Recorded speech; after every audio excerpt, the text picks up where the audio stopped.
Yeah. Okay. Okay, so it's my pleasure to introduce Sasha Gorokhovsky from the University of Colorado Boulder, and he talks about the Heisenberg calculus and cyclic cohomology. Thanks. Okay, well, so thank you very much, and I would like to thank the organizer for organizing the conference and for the invitation. Great pleasure. So I would like to talk about our joint work with Eric Van Erp, where we use methods from cyclic theory to answer an old question about finding an index formula for elliptic operators in Heisenberg calculus. So let me start with describing the setup. So we are on a contact manifold. So have a smooth manifold of odd dimension 2n+1, okay, which eventually will be compact, okay. And a contact form is a one form on M such that alpha of h d alpha to the power n is orientation form on M.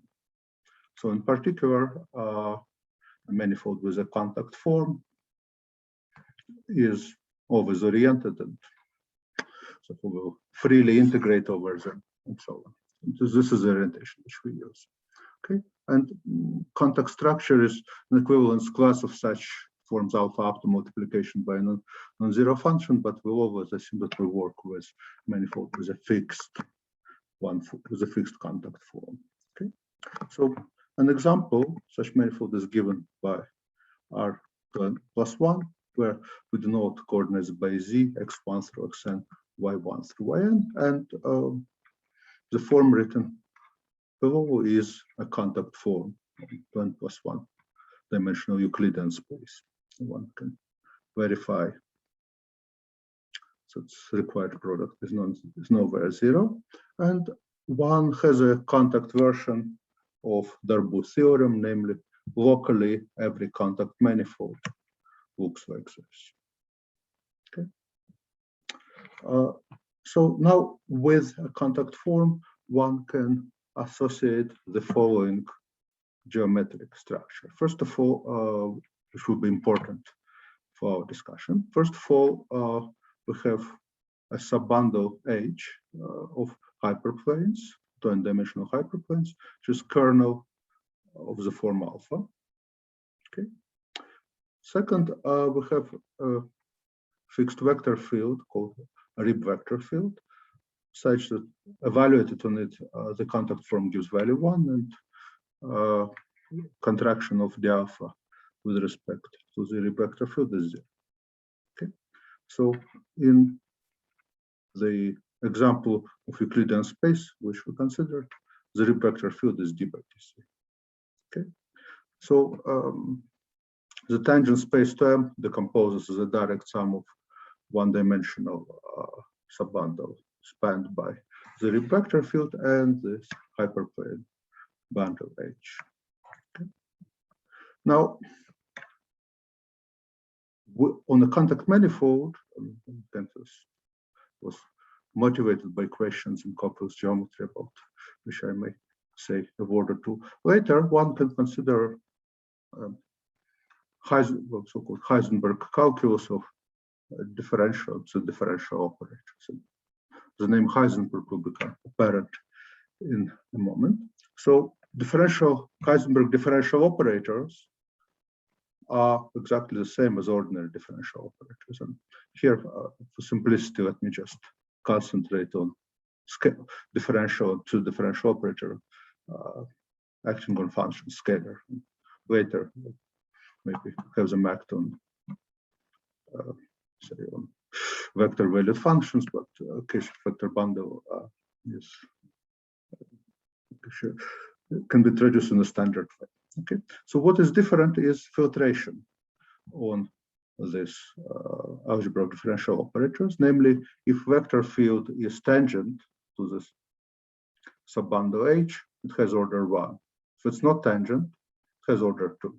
So equivalently, we can say that a Reeb vector field has order 2. Okay, so this filtration extends to the entire algebra, and we get filtration on the algebra of differential operators. And this is a notation for Heisenberg operators of order k. Okay. So again, these are ordinary differential operators, but order then the order k condition is different from the standard one. Okay. Now, what we would like to understand at this stage is how the symbolic calculus would look for these differential operators. Okay, so we would like to say something about the associated gradient algebra of this filtered algebra, and so we can take two vector fields, tangent to H, and commute them, and the commutator consists of another vector field which would called R in the formula here, which is tangent to this hyperplane H, but it also has a component which is a multiple of a Reeb vector field. Okay, so commutator of two order 1 operators has order 2, which indicates that the associated gradient algebra is, unlike the case of ordinary differential operators, is no longer commutative. Okay, and moreover, this failure of commutativity is precisely measured by the differential of the form alpha to a set. Okay, now this differential of the form alpha is non-degenerate on the hyperplane bundle H, so it's defined symplectic structure. So what would be important to notice for us is that our contact manifold comes with a 2n-dimensional bundle of symplectic vector spaces. Okay, so we are trying to understand the associated gradient algebra, and the previous formula already indicates what one expects. Namely, if one has a symplectic vector space, one can associate with it Heisenberg-Lie algebra. So here it's written for the case of the tangent space of manifold M at point little m. Namely, if we have two vectors tangent in the hyperplane H, then the commutator is a multiple of the Reeb vector field at this point, and the symplectic form tells which multiple, and Reeb vector field is central. Okay, so at every point we obtain a Heisenberg-Lie algebra, which actually is also graded algebra, namely vectors in H M have degree 1, and the Reeb vector field has degree 2, and we obtain a bundle of Heisenberg-Lie algebra over our contact manifold. Okay, and we recall the commutator formula, and it indicates that the associated graded algebra for our algebra of Heisenberg differential operators can be identified with these sections of this bundle of Heisenberg-Lie algebras. Okay, and actually, this is the same Heisenberg as in the Heisenberg calculus, and this is the explanation for the name. All of it is intimately related with Heisenberg-Lie algebra or Heisenberg-Lie group. Okay, so this is explanation for the name. So in principle, this already allows us to have a good notion of a principal symbol for this calculus, but with a view toward pseudo-differential operators, it will be convenient to recast it somewhat differently. So I should say that the construction which I will describe for differential operators might look is a little bit redundant. So with symplectic vector space, in addition to Heisenberg algebra, one can associate something very closely related, which is polynomial Weyl algebra. Okay, so we consider polynomials on symplectic vector space, and the product is given by Weyl formula. So sum of bidifferential operators, where one can write here is explicit formula for the bidifferential operators, which describes this product, and it's written in coordinates, but actually is coordinate independent. Okay, so the leading term here is Poisson bracket. So notice that homogeneity degree of the polynomials is decreased by 2 every time.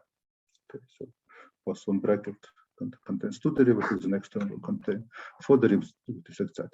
Okay, so things will be polyhomogeneous of the step 2 here as in the step 1, and this will persist through the discussion. Okay, now this functorial construction, which applied fiber-wise to actually do all of our bundle and get a bundle of Weyl algebras. Okay, now Weyl algebra actually is a quotient of the universal enveloping algebra of the Heisenberg algebra, and we can consider homomorphism from our bundle of universal enveloping of the Heisenberg algebras into Weyl algebras, which will send every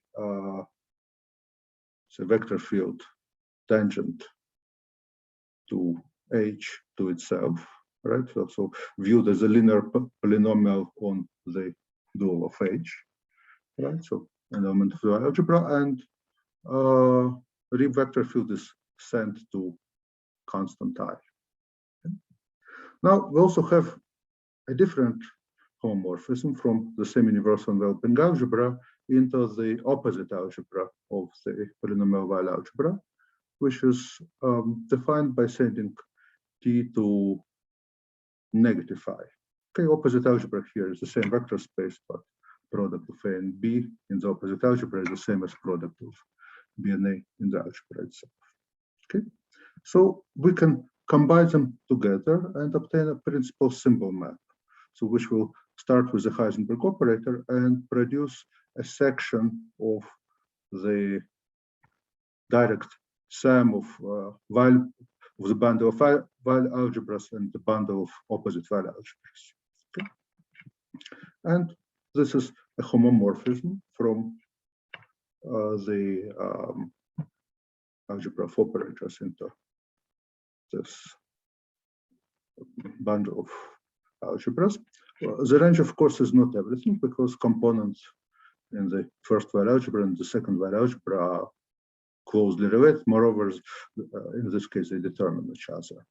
So the principal symbol, a differential operator, will have 2 components. One is the section of the bundle of the Weyl algebras. The second is the section of the bundle of the opposite Weyl algebras, which I would denote sigma plus and sigma minus. And the relation between them is as follows. So we can write sigma plus as a sum of homogeneous polynomials, and notice that the degree of homogeneity drops by 2 every time. Right, so we start with something of the same homogeneity as the order operators and something degree 2 less, and so on. And then sigma minus is entirely determined by sigma plus, namely its decomposition into the homogeneous components is exactly the same, but with alternating signs. Okay. So in this case, this is considering these 2 components dependently is redundant. Only one positive component entirely determines the negative, but this will not be the case for pseudo-differential calculus, and this is why both of the components are needed in this case. Okay, so a couple of examples are for the vector field tangent to H. Its principal symbol will be this vector field repeats itself, and here again we view vector field tangent as H as polynomial function on H star, polynomial degree 1, and principal symbol of the Reeb vector field is pair I negative. Okay. Essentially by definition of the principal symbol map. Okay, so now there's a major leap, and one can pass in this case also from the calculus of differential operators to the calculus of pseudo-differential operators. And here are a few of the names of the people who developed it, and started by the work of Folland and Stein complex analysis, and then Dinin, Bios and Greiner, and Taylor constructed pseudodifferential calculus which extends it. So in particular, it allows one to to have a developed elliptic theory, namely one can construct parametrices of operators elliptic in this sense. So I will not describe the full calculus, but I will describe how the calculus of principal symbols looks here. Okay, so it will be some version of the polynomial Weyl algebra which we discussed before, but it needs to be enlarged, as happens the case for usual pseudodifferential operators. So first of all, we will need to enlarge our polynomial Weyl algebra to allow not necessarily polynomial functions. So we will consider smooth functions in symplectic vector space V, which have asymptotic expansion at infinity, right? Which sums polyhomogeneous expansion, and asymptotic expansion here means that if you subtract the first few terms of the series, and the remainder is bounded by something which decays faster than corresponding homogeneous components, as well as all of the derivatives of the remainder. So in particular, something which would be functions which are asymptotic to 0 at infinity are precisely the Schwarz functions on the vector on the space V. Okay, and the product is given by this formula. Right? Well, the integral on the right makes perfect sense when f and g are sufficiently rapidly decaying at infinity functions, but by say certain continuity, it can be extended to the entire Weyl algebra. Okay, so entire algebra will be union of wk, various values of k, and in particular, we have inclusion of the polynomials, the smooth functions here, and the Weyl product written before actually precisely coincides with the extension of the product written here by continuity, okay, which might not be immediately obvious, but amounts to integration by parts. Okay, so a couple of general facts which we'll need is that first of all, this Weyl algebra can be represented on L2 of Rn. Okay, so fix standard symplectic coordinates in the vector space, and again, this is a full formula for the standard pseudodifferential operator with complete symbol A. Again, formula makes sense for A sufficiently rapidly decaying, and then there is integration by parts, essentially procedure of viewing this as an oscillatory integral and giving it sense for other functions A. Okay, and as before, actually, the correct step of polyhomogeneity here is 2. So we'll need to introduce subalgebra WQ, which will consist of functions which admit asymptotic expansion polyhomogeneous of step 2. So we'll introduce a notation for this. Okay, and it's closed under this condition of step 2 polyhomogeneity is closed under the product.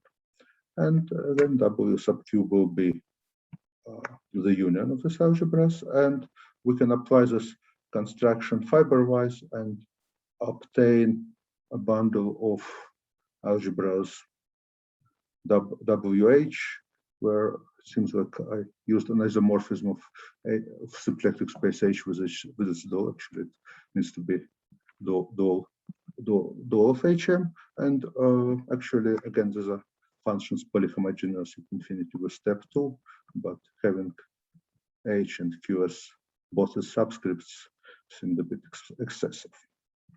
Okay, so now the symbols can be described as follows. So as before, there's a pairs, right? So these are pairs of sections. One is section of a bundle of Weyl algebras, while the other is section of the opposite bundle file algebras.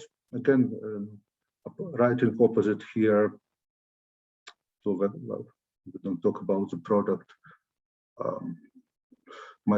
Doesn't change much, but when we it means that when we try to multiply two such objects in the second coordinate, we use the opposite product. Okay, and now it's no longer true that positive, negative components determine each other. So, namely, what is true is that the asymptotic expansions at infinity have to be related, and then they have to be related precisely as components for the corresponding polynomial symbols were related. But for example, one can have a symbol which is a Schwartz function in the first component and 0 in the second. Right? So anything of this might be a symbol of an operator of order k. So this explains the need for keeping both components in the discussion. Okay, so appears in the pseudodifferential calculus, but doesn't appear in the differential calculus. Okay, and of interest for us will be case k equals 0. I should say that in the first half of the slide, k can be any complex number, right? But we will concentrate on operators of order 0, again for the reason that, as in the usual differential calculus, index formula for order 0 operators determines, easily leads to formula for operators of any other order. So it will be sufficient for our goals. And so let me just introduce a notation for this direct, for this subset of the direct sum of two bundles. So A0 will consist of the pair sigma plus sigma minus. The asymptotics at infinity would need to be related as follows. And the algebra of principal symbols, so the quotient algebra is just the algebra of sections over M, manifold M of this bundle. Okay, so this is a description of the principal symbol we will work with. And the problem which we'll consider will be the following. The standard elliptic theory extends to Heisenberg calculus. So invertibility in the symbol, and invertibility means in this algebra which was just described, implies Fredholmness as long as your manifold is compact. And therefore, the problem is to find a formula for the index of general elliptic Heisenberg operator on a compact contact manifold in terms of its principal symbol. Okay.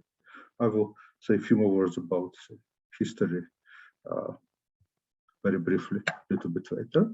Okay, but now let us look at an important example.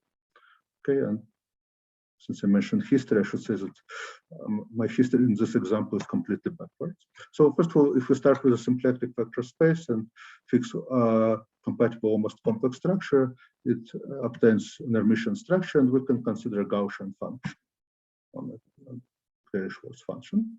And with respect to the product in the Weyl algebra, it's not important. Okay, so one can convolve it with itself and get itself. So one can do this procedure fiberwise and obtain a pair as 0. So in the first component, at every point you have a Schwartz, have a Gaussian function. Second component is 0. And this is an idempotent into the principal symbol algebra. Okay. Using argument related to being closed under holomorphic functional calculus, one can construct a projection of order 0 in the Heisenberg differential calculus, whose principal symbol will be S0. Okay, now it's backwards in the following sense. So Szego projection, of course, is projection on the boundary values of holomorphic functions. So this originates from the analysis on the boundaries of strictly pseudo-convex domains. So there one can has a there one has a notion of functions which extend holomorphically to the interior of these domains, and Szego projection is projection in the space. So motivated by this question of analysis, I think theory was developed, and Folland and Stein introduced this calculus, which was then further developed, and this construction actually happens to make sense on any contact manifold. The origin is complex analysis, and one can consider the following index problem again, which originates with Boutet de Monvel in complex analysis. Namely, having a projection, one can construct corresponding Toeplitz operators. If you have smooth functions on M with values in, say, unitary group, you can consider operator of multiplication by this function acting on vector valued functions and compression by the projection S. And this operator acts on the range of the projection S. Okay, and it's Fredholm, and its index is computed by the following formula.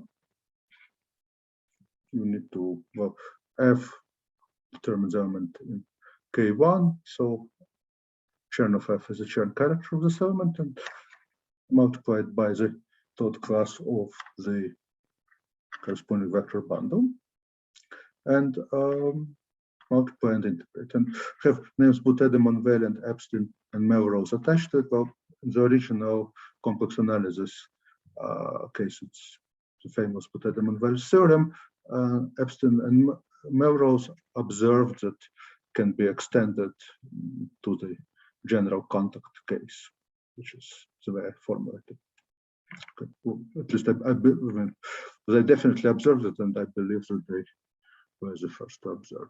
Okay, and to fully fit it in the context of this discussion, since this is about Toeplitz operators which operate on the range of the projection, I was talking about Heisenberg elliptic, the standard reduction of one problem to another. Instead of Toeplitz operator acting on the range of S, one can complemented by identity on the range of 1 minus S, and one gets Heisenberg elliptic operator for the 0 and with the same index. So actually it's the second kind of operators which will matter for us with the elliptic now calculus, and I will refer to them as Toeplitz by some abuse of language. Okay, so some brief history. So of the question about obtaining the index formula, I would say that it originated with the work of Epstein and Melrose.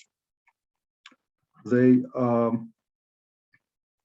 investigated this problem extensively and were able to obtain, in particular, this extension of Boutet de Monvel's theorem, which I described, and they were able to push it further to the case when the principal symbol, when two components of the principal symbols are asymptotic to 1 at infinity. Okay, so this is the case for Toeplitz operators, but there are more. Okay, they ultimately were not able to solve this problem, but the strategy was as follows. They tried to deform the operator into something for which they could compute an index. Okay, so ultimately Toeplitz operators or some versions of Toeplitz operators which can be reduced to Toeplitz operators. Okay, so they encountered, I think, two sort of difficulties, judging by what they wrote. One is that they not necessarily were able to deform anything they wanted into something for which the index was known. Okay, but they actually were remarkably successful in finding this deformation, finding very ingenious deformations for other complicated operators, but they were not able to show that one can do it in general. And second, they couldn't, in a controlled way, control what happens during the deformation with index formulas. The next circle of ideas is the work of Eric van Erp, collaborator on this work, and Eric van Erp jointly with Paul Baum, where they investigated this from the K-theory point of view. And actually, I mean, Eric was able to obtain k-theoretic index theorem, and in joint work with Paul Baum, they identified the k-homology cycle, which would give the required operators. So effectively, they somehow vindicated Epstein-Melrose approach in the sense that one of the implications of this work is that it is true that every Heisenberg elliptic operator can be deformed into the operator of the kind for which Epstein and Melrose could compute an index. Okay. However, doesn't quite answer the question of how to actually do this deformation. But I mean, we know that it's possible. It's important for us. And another very different approach, but also applying ideas of cyclic theory to this problem, is due to Raphael Ponge, where he investigated application of Kohn-Moscovici local index formula in this context, and shows that it does apply. So established existence of residue and everything that's needed. So one does get an index formula from this consideration, but it's in terms of a complete symbol rather than the principal symbols operator. So some additional work is still needed to get to the index formula in terms of the principal symbol. And let me just make a remark, very general remarks that one can ask if such a formula, if it's a meaningful question, if formula existent, I mean, definitely does exist from rather general considerations in cyclic theory. Namely, one can consider a quotient algebra of the zeroth order operators by operators of order negative n, where n is sufficiently large, chosen so that psi negative n is of trace class. Okay, and on this algebra we have a cyclic cocycle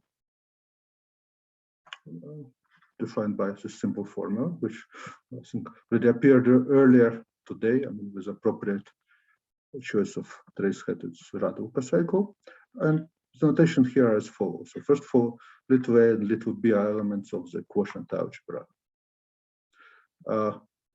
Capital A and capital B are actual lifts of these elements of the quotient algebra to actual operators, and trace head is an extension of usual operator trace to a continuous linear map.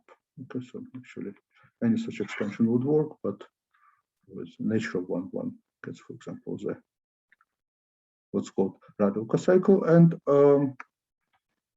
this cocycle computes an index of elliptic operator in the following sense. If you have an elliptic operator, then its complete symbol, or rather truncated complete symbol, is invertible. Right? Being invertible, it's defined a class in K-theory, and one compares this cocycle with this Chern character of this class in K-theory, and one obtains precisely index of U. I mean, this pairing involves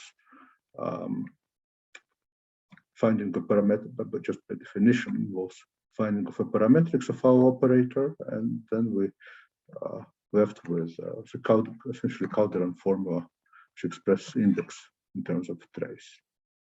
Okay. Now, quotient by operators of order minus n is an nilpotent extension of the quotient by operators of order -1. So by Goodwill's theorem, the periodic cyclic homology coincide. Okay, so if we have a cyclic cocycle in one of the homologies, we can represent the same class in the other cyclic homology. So by cyclic cocycle, we'll call it phi tilde. And by definition, pairing of the cyclic cocycle phi tilde with the K-theory class defined by the principal symbol would compute an index. Okay, so in other words, there is no doubt that there is such an index formula. Okay, so the question is, yes. Sasha, but I mean, of course, you want to know at which height it is in the bicomplex, of course. I mean, you know, what I mean is that it's in the periodic, it is in the odd, but of course you want to know at which level it is. So yes, yes. No, this is, I would say that this is a kind of a very simple and I would say a rough argument, which shows that, okay, at least in principle, this problem has a solution. Yeah, okay, sure. So question, I mean, so what I probably will spend the rest of the time is actually describing such a specific cocycle which will play this role. And also I think it helps to pose the problem. I think formula is possibly too generic word. So I think the problem which we really want to solve is the following: construct an explicit cyclic cocycle on this quotient algebra, which will compute the index in that sense. It's pairing with a symbol, recovers the index. And moreover, in this case, since this is not exactly approached through the local index formula, like in Raphael point work, but since our algebra of principal symbols here is described as algebra of sections of a vector bundle, we can actually address a question of locality of this cocycle, whether what we write is something local in the nature of sense. And it will be local, but not micro-local. Okay, so again, as promised, what I will discuss is construction of a cyclic cocycle on the algebra of principal symbols, which solves the index problem. And the ingredients will be the following. First of all, certain bundle of algebras, which is essentially the same as the bundle of algebras of which our principal symbols are sections, but slightly enlarged. Okay, for reasons which will become clear very soon. Second, a connection on this algebra, which acts by derivations. Then curvature, and actually curvature is the reason why we need to enlarge this algebra. Okay, it's something slightly larger. So should we have an issue defined? And finally, the fiber-wide trace in this algebra, which takes a section, produces smooth functions, and behaves well with respect to the connection just introduced. Okay, so first of all, let me describe the bundle of algebras. So the bundle of algebras is basically what we had before for the principal symbols of order 0, but there is a asymptotic stopped at the 0 order of homogeneity. Here, we need to allow homogeneity to go higher.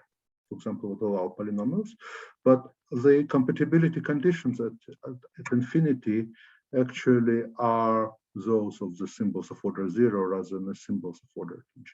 Okay. So this is indeed, so this algebra is not an algebra of symbols of operators of any order. It contains algebra of symbols of operators of order 0, but some different objects. So it is indeed an algebra. So the usual Weyl product respects this compatibility condition infinity, and a script is the union of these algebras, and then it's a factorial construction. So applying it fiber-wise, we obtain actually bundle of algebras over our manifold M, and we also have an algebra bundle of algebras A0 where we restrict our homogeneous component to go only up to order 0 or lower. So sections of the algebra A0 is precisely our principal symbols of order 0 operators. Algebra is some enlargement of it. Okay. Now, connection and curvature. This is actually say standard and straightforward. So let me describe it rather briefly. We can consider inside the polynomial Weyl algebra polynomials homogeneous of degree 2. The bracket of them with respect to my Weyl product will be another polynomial of degree 2. So we get a Lie algebra.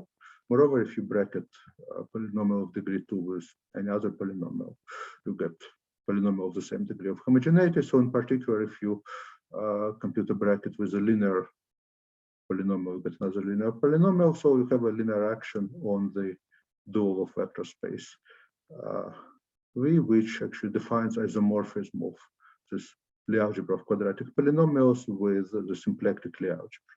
Okay, and moreover, okay, let me.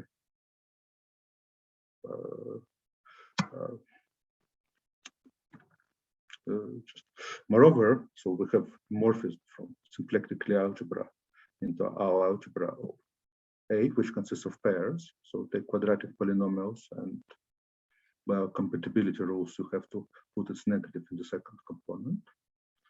And the action of this isomorphism respects all the structures in the following sense. If you take an element of symplectic Lie algebra, since symplectic Lie algebra acts on a vector space, it acts on the functions, or you can apply this isomorphism, produce an element of an algebra, take a bracket, everything is compatible. Okay.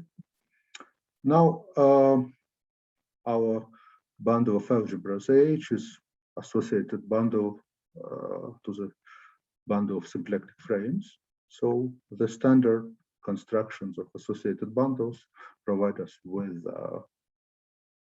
connection and curvature. And this is precisely what we need. So particular, so the standard identities for the connection and curvature, for example, Bianchi identity implies that what we constructed satisfies all the conditions we need. Okay, so let me just now say a few more words about the trace on this algebra. I think somewhat more interesting. So recall that we can represent elements of the Weyl algebra W as operators on L2 of Rn. Okay, and in particular, if we start with a function of Schwarz algebra, we get operator of a trace class with a smooth kernel. So we can define a trace on Schwarz algebra with Weyl product by taking trace of the corresponding operator, which can also be computed by Litsky theorem as an integral of the corresponding function. So we would like to extend this trace to a regularized trace in Weyl algebra, and regularized, of course, means it's actually not a trace. So, and we do it by a standard zeta function regularization procedure. So, which is harmonic oscillator, standard operator, which actually is operator which corresponds to standard quadratic function on our space. So in all these discussions, coordinates, we chose once and for all coordinates on the symplectic vector space. And we consider corresponding zeta function. So take an element in the Weyl algebra, multiply it by the complex power of the harmonic oscillator, and we get something which actually is of trace class if Z has sufficiently large real part. Okay, so we obtain a holomorphic function on the half plane which admits a meromorphic extension, and at 0 it has a pole of order at most 1. So we obtain a residue trace on this algebra. Okay. This, however, I mean, so it is a trace in this algebra, but that's not what we need. We need to take the next term in the next term, namely regularized values. Subtract the 1 over z times residue and take the value at 0. Okay, this will be our regularized trace. Okay, so for Schwarz functions, regularized trace coincides with an ordinary trace, but otherwise it's just a linear function on the Weyl algebra, which is not a trace. However, if one applies this to elements in our algebra A, which, I remind you, consists of pairs of elements of Weyl algebra with compatible asymptotic expansions at infinity, one does get a trace of this algebra of pairs. Okay, if this is if we combine these traces with an appropriate sign. Okay, so you should notice that with this, we get actually two traces on this algebra A. One is the trace tau just constructed, and second is induced by residue, and that's all. Those are two traces on this algebra A. Now, for the Schwarz functions, we had 2 points of view on the trace of it. One was represent Schwarz function by an operator and take the operator trace, and second, just take it and integrate it. Okay, so let me just briefly describe similar perspective on the trace tau. Namely, you can start with a function in the Weyl algebra and integrate it over a ball of radius r. And due to our symptotic expansion requirements on it, we'll get some polynomial, possibly logarithmic term, and then f of r, which is some remainder, which has a limit to infinity. Okay, so this allows us to define a different extension of the ordinary trace to the entire Weyl algebra by just taking limit of the remainder at infinity. So just remove all the divergent terms in this integral and compute the limit. Now, for Schwarz functions, we again recover the same trace. This defines an extension of the trace to a linear function on W, which is different from trace bar. Well, tilde is different from a bar, but actually they give different values on some operators. Okay. But nevertheless, if one combines them with the same signs, one recovers the same trace tau on this algebra. Okay. Now, this viewpoint is useful because it makes the following two facts immediately obvious. One is that this trace is invariant under the action of symplectic group. Okay, it's less obvious with the previous description because harmonic oscillator is not invariant. And second, if we have an element in our algebra which has both components which are polynomials, then trace tau of it is 0. Why? Because if you integrate a polynomial over a ball of radius r, you are left with polynomial functions. Okay, so with the ingredients which we just constructed, we can construct the following morphism from the algebra of sections of our bundle of algebras into the RAM complex of the manifold.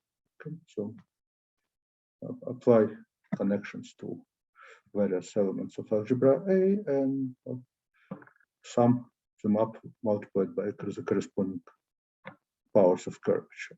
Okay, so this is a morphism of complexes, and this allows us to, actually a very simple one, and allows us to write our cyclic cocycle, namely starting with a cyclic chain psi, apply this morphism, obtain a differential form in the manifold M, multiply by A hat genus, and integrate. Okay, so the claim is that this cocycle solves the problem of finding the index formula. In other words, if we have an elliptic Heisenberg operator, then pairing of the cocycle chi with the Chern character of the principal symbol of this operator recovers the index of the operator. Okay. And the remaining time, let me just sketch the proof, and the proof is based on, first of all, the following K-theoretical observation, namely that K-theory of the algebra of symbols, and well, this algebra of symbols is a nice fresh algebra which is homomorphically closed in its natural sister closure, is generated by principal symbols of actually rather simple operators. One are elliptic operators arising from Toeplitz operators, and second, zero-order differential operators, so endomorphism vector bundles. So since our formula is given by cyclic cocycle, it's well defined on K-theory. It is sufficient to check that it gives the correct answer for operators of these two kinds. Okay, so for endomorphism of bundles, the calculation actually, well, the index of course is 0. The calculation amounts to the following one. Once one computes it, one has a trace tau evaluated on powers of curvature. Now, curvature was a quadratic polynomial in the fibers, so we end up evaluating tau on quadratic polynomials, and by actually, I think it was proven early in this talk that this gives 0. Okay, so as expected, but in possibly less trivial manner than one would expect, our formula does give 0 for endomorphism of vector bundles. Okay, on the other hand, it does work simpler than expected for other types of operators. That includes Toeplitz operators. So I think main point here is that once one applies the morphism T, one recovers Chern character of the function f, which we use to construct Toeplitz operator, and also exponential of the half of the first Chern class. Okay, and precisely this exponential of the first half Chern class is responsible for the difference between A hat and dot genera, which you see appearing in, say, our formula and, for example, Boutet de Monvel formula. So for Toeplitz operators, our formula gives the same answer as Boutet de Monvel. So we have to rely on Epstein and Melrose to see that we get correct answer in this case. And together with K-theory result mentioned above, this completes the proof and my talk. So thank you. Thank you, Sasha. Thank you. Yes. Recording.